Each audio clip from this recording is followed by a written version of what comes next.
Hello friends, आज मैं आपको सुनाऊंगी रानी दुर्गामती की खौफनाक कहानी। एक अष्टमी की रात सिया अपनी बीमार माँ के लिए दवाई लेकर घर आ रही थी।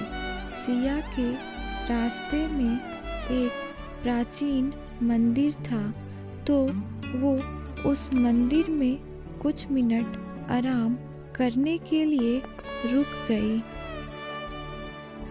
तभी उसे लगा कि जैसे मंदिर के अंदर से कुछ आवाजें आ रही हैं। 3 लंबे चौड़े आदमी भागते हुए मंदिर से बाहर आए। उनके हाथ में मंदिर की दान पेटी थी और उनके मुंह कपड़े से ढके हुए थे।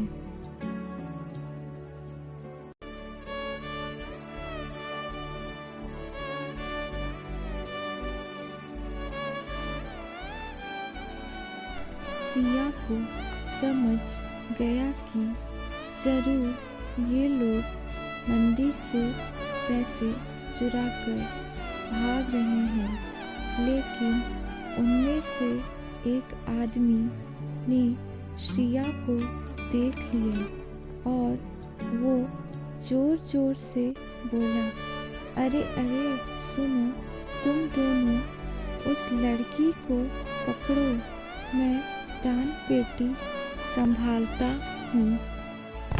सिया अपनी जान बचाकर भागने लगी और उनमें से 2 चोर उसका पीछा करने लगे।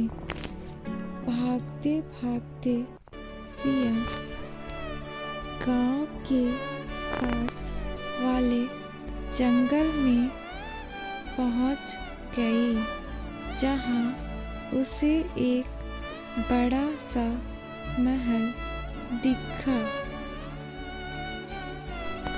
वो महल रानी दुर्गामती का महल था, जिसके बारे में सिया बचपन से कई रहस्यमयी किस्से सुनती आ रही थी।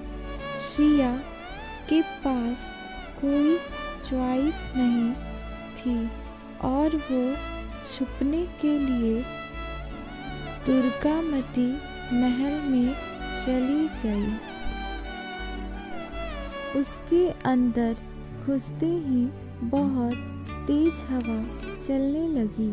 महल के एक कोने में एक बड़ी सी पेंटिंग लगी हुई थी। उस पेंटिंग में लाल साड़ी पहनी हुई एक औरत के गले में फंदा था और वो औरत उसी फंदे से लटकी हुई थी।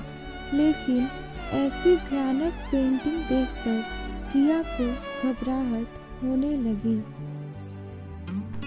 तभी अचानक दीवार पर लगी वो पेंटिंग धम से नीचे गिर गई। सिया को अचानक बहुत तेज ठंड लगने लगी, तो वो इधर उधर खुद को ढकने के लिए कुछ ढूंढने लगी। ढूंढते ढूंढते सिया को ऊपर हॉलवे में एक कमरा दिखा, जिसका दरवाज़ा बंद पड़ा था और फिर जोर से हवा चली और वो दरवाज़ा खुल गया। उस कमरे में एक लाल रंग की साड़ी पड़ी थी। उस लाल साड़ी के बगल में एक पुरानी सी पुस्तक भी पड़ी थी। वो हवा से अपने आप खुल गई। सिया ने देखा कि उसमें रानी दुर्गामती के बारे में कुछ लिखा था। वो किताब पढ़ ही रही थी कि उधर वो दोनों चोर सिया को ढूंढते ढूंढते दुर्गामती महल में अंदर आ गए। इन दोनों ने सिया को ढूंढने के लिए अलग अलग डायरेक्शन में जाने का फैसला किया। एक चोर ऊपर चला गया और दूसरा नीचे ही सिया को ढूंढने लगा। सीढ़ियों से ऊपर चढ़ते हुए उस चोर को दीवार पे एक स्विच बोर्ड दिखा। उसने स्विच ऑन किया तो ऊपर वाले हॉल की सारी लाइट जल गई। लाइट जलते ही उस चोर को जमीन पर खून के पैरों के निशान दिखे। उसे लगा कि शायद सिया को भागते हुए चोट लग गई होगी और वह उन निशानों को फॉलो करने लगा। कॉरिडोर के कोने में लाल साड़ी पहने एक लड़की बैठी थी।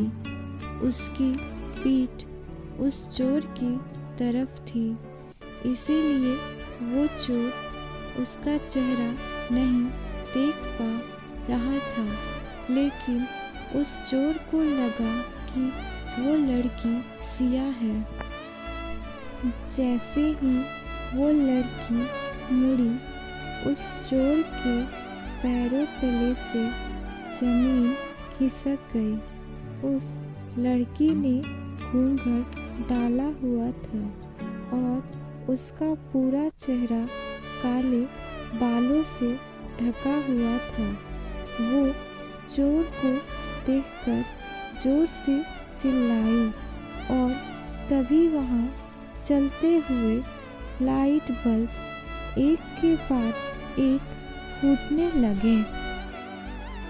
लाइट्स के ऑफ होते ही अंधेरा हो गया और वो लड़की भी वहाँ से गायब हो गई।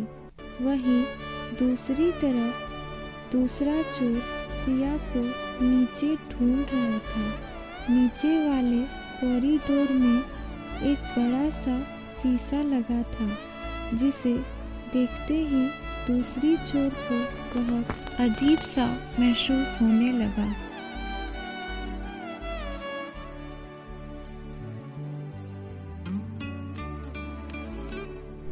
तभी उसे शीशे में किसी की परछाई नजर आने लगी, पर जैसे ही वो मुड़ा वहाँ कोई नहीं था। उसके बाद उसे एक कमरे में एक लड़की के रोने की आवाज़ आने लगी।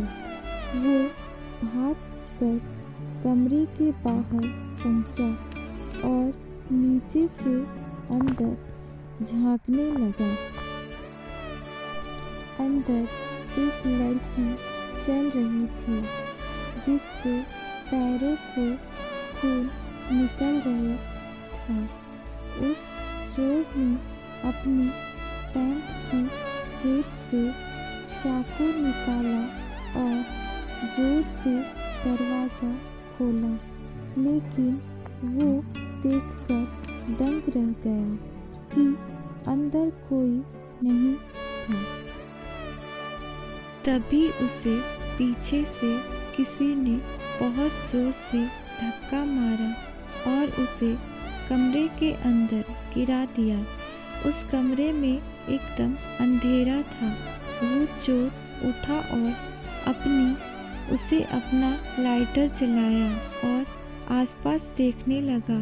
2 सेकंड बाद जब वह मुड़ा तो वही लाल साड़ी वाली लड़की उसके सामने खड़ी थी। उसने फूंक मारकर उस लाइट को बुझा दिया। वो चोर इतना डर गया था कि वो चोर जोर जोर से अपने साथी को पुकारने लगा। उसका साथी भी भागते हुए आया और डरते डरते उसके साथ महल के बाहर भागने लगा। वो दोनों हवेली के बाहर निकलने ही वाले थे कि उनको पीछे से एक बहुत ही डरावनी सी हंसी सुनाई दी।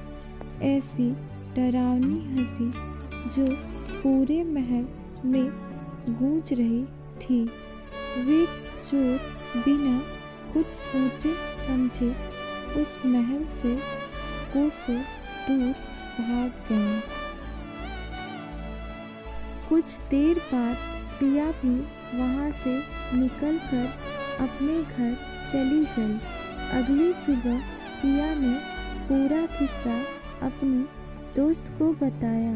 उसने कहा कि उसे पूरे टाइम उस हवेली में कई आवाज़ें आ रही थीं, लेकिन जब तक वो दोनों चोर वहाँ से चले नहीं गए, वो हवेली के कुछ कमरे एक कमरे में ही छुपकर बैठी हुई थी।